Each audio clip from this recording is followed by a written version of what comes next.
You know, there's a time for patience, and there's a time for impatience. That's not in Ecclesiastes, but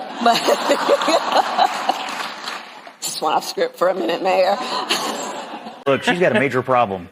It's Joe Biden and the fact that she's his vice president. In our CNN survey yesterday, 51% of registered voters said that Trump had a successful presidency. Only 37% said the same about Biden and Harris. A lot of that has to do with the economy, and it mostly has to do with inflation. And so she's yet to look into a television camera and say, here are 2 or 3 things that Joe Biden did that I disagreed with, and I would do it differently, and I've learned from that. She's effectively running on a continuation of the same. People don't like the same, and they remember Trump better.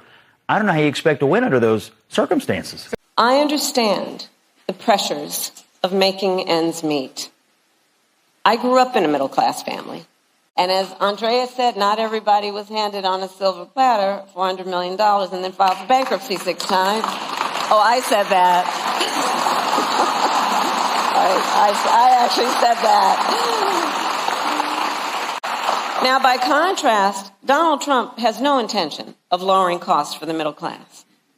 In fact, his economic agenda would actually raise prices.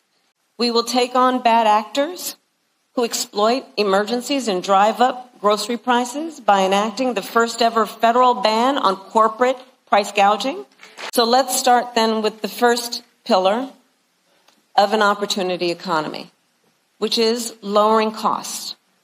So I made that our top priority for obvious reasons, because if we want the middle class to be the growth engine of our economy, we need to restore basic economic security for middle-class families.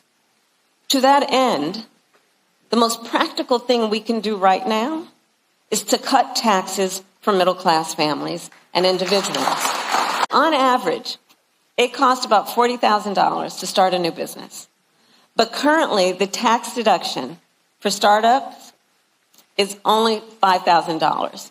So currently, for startup costs, the tax deduction is $5,000.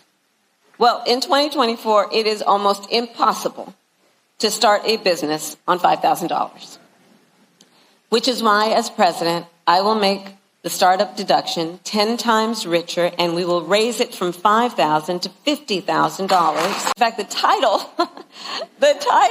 because I'm bearing the lead right now. One of the leading experts on small businesses published a piece in one of the major newspapers, and the title, I'm going to quote, "Does Donald Trump hate small businesses?" And their answer was yes. Their answer was yes.